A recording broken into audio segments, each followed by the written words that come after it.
Salah satu pesan yang saya ingat dari almarhum Syekh Ali Jaber, jangan tidur sebelum membaca surat Al-Mulk. 30 ayat yang membuat orang diberikan syafaat selamat dari siksa kubur. Beliau ceritakan suatu saat beliau ambil air wudhu di malam hari, lalu sholat witir, lalu beliau tidur. Setelah itu beliau lihat dalam mimpi diri beliau sendiri di dalam kubur. Lalu muncul cahaya di dalam kubur datang kepada beliau. Lalu Syekh Ali Jaber berteriak, "Siapa kau?" Dan cahaya itu berkata, "Saya surat Al-Mulk, Tabarakalladzi biyadihil mulk." Beliau di malam itu lupa membaca Al-Mulk, lalu terbangun dari tidurnya dan langsung mengambil air wudhu dan kembali membaca surat Al-Mulk. Lalu beliau tidur kembali.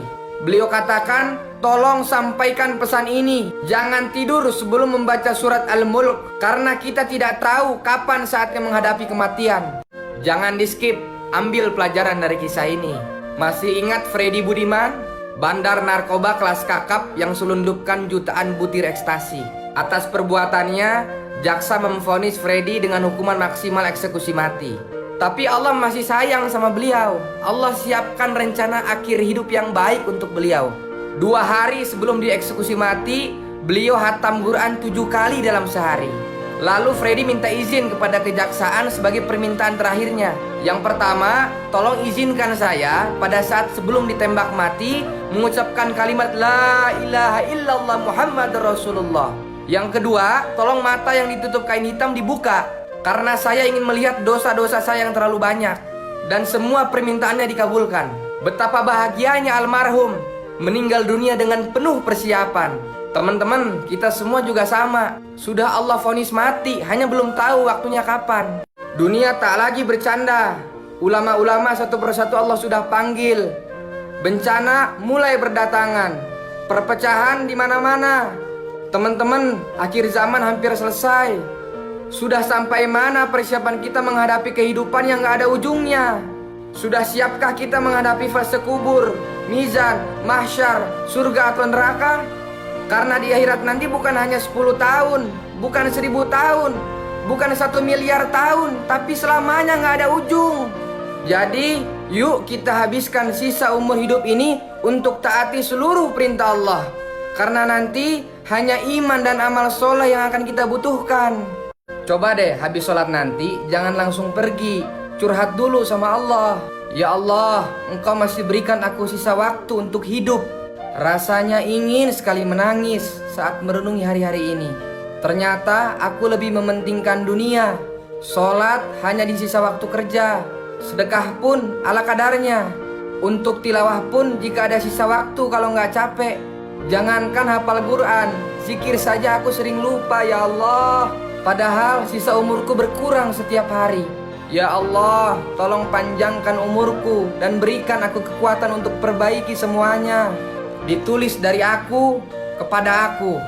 Ketika sudah berada di alam kubur, orang-orang berkata, "Wahai Rob kami telah melihat dan mendengar, maka kembalikanlah kami ke dunia, kami akan mengerjakan amal soleh." Ulama katakan, walaupun mereka minta dikembalikan ke dunia hanya 1 detik, walaupun mereka menangis sampai air mata habis keluar darah habis keluar nanah, sesungguhnya Allah tidak akan kembalikan mereka ke dunia walau hanya 1 detik. Karena ketika sudah di alam kubur, Allah tampakkan ganjaran setiap amal yang kita kerjakan di dunia ini sebesar apa, sehingga semua orang kaget dan menyesal ingin kembali ke dunia untuk beramal walau hanya 1 detik. Sebelum itu terjadi, mumpung kita masih di dunia, manfaatkan setiap detik di hidup kita untuk taat sama Allah. Karena 1 detik kita di dunia saat ini sangat berharga untuk mereka yang ada di kubur. Heran, masih ada orang yang ngomong, santai aja lah, umat muslim ini mau buat dosa sebanyak apapun, toh ujung-ujungnya masuk surga. Hey bro, yang baik hati dan tidak sombong, sini gue kasih tahu. Emang bener, ujung-ujungnya masuk surga. Pertanyaannya, emang lu tahu berapa lama dicuci di neraka? Emang lu kuat? 1 hari di neraka sama dengan 1000 tahun di dunia. Api neraka itu 70 kali lipat lebih panas dari api dunia. Makanannya buah zakum, lelehan logam yang mendidih di dalam perut. Minumannya hamim, air mendidih yang membuat usus terputus saking panasnya. Tiada hari tanpa menerima siksaan. Yakin sanggup? Nggak usah marah kalau ada teman kamu yang datang pas ada butuhnya doang. Karena perlakuan kita ke Allah pun sama. Kita datang ke Allah pas ada butuhnya doang. Coba deh belajar, mulai dari sekarang deketin Allah nggak peduli kondisi kita lagi seneng atau susah. Kalau lagi susah, sabar, minta pertolongan sama Allah. Kalau lagi senang, syukur, karena itu pemberian dari Allah. Kalau kita apa-apa ingat sama Allah, Allah juga apa-apa ingat sama kita. Seburuk apapun akhlakmu, serumit apapun pikiranmu, sesibuk apapun urusanmu, tetaplah jaga sholatmu. Karena kalau kau kehilangan sholatmu, kau akan kehilangan segalanya. Tapi saya kerjanya masih riba. Sholat, tapi saya masih gemar narkoba. Sholat, tapi saya masih suka berantem sama orang. Sholat, tapi saya penari telanjang. Sholat, justru sholatmu itu yang bisa hentikan itu semua.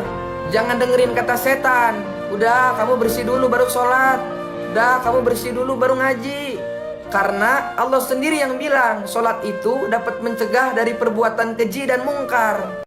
Viral di bumi itu biasa, tapi kalau viral di langit itu baru luar biasa. Namanya Uwais Al-Qarni, pemuda yang hidup satu zaman dengan Rasul namun belum pernah berjumpa dengan Rasul.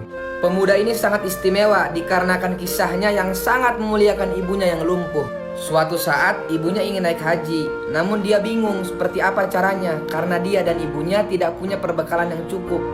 Akhirnya atas dasar kecintaan Uwais pada ibunya, dia rela menggendong ibunya dengan berjalan kaki sejauh 1000 km dari Yaman ke Mekah untuk berhaji. Setelah keliling Ka'bah sambil menggendong ibunya, Uwais berdoa, "Ya Allah, tolong ampuni semua dosa ibuku." Ibunya heran mendengar doa anaknya dan berkata, "Bagaimana dengan dosamu, nak?" Uwais menjawab, "Dengan terampuninya dosa ibu, maka ibu akan masuk surga. Cukuplah ridho dari ibu yang akan membawaku ke surga." Kita ini kadang aneh, mengkhawatirkan sesuatu yang sudah Allah jamin, tapi nggak khawatir sama sesuatu yang belum Allah jamin.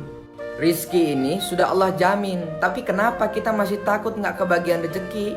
Sementara akhirat belum Allah jamin, tapi kenapa kita seolah nggak takut sama kehidupan setelah mati? Teman-teman, dunia ini urusannya Allah. Kita cukup ikhtiar semampu yang kita bisa.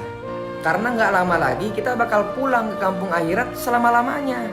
Kita nggak tahu kapan malaikat Israel datang cabut nyawa kita. Bisa besok, bisa lusa, bisa minggu depan. Maka sekarang buat komitmen dengan diri kita sendiri bahwa sisa umur hidup ini akan kita gunakan untuk taati seluruh perintah Allah.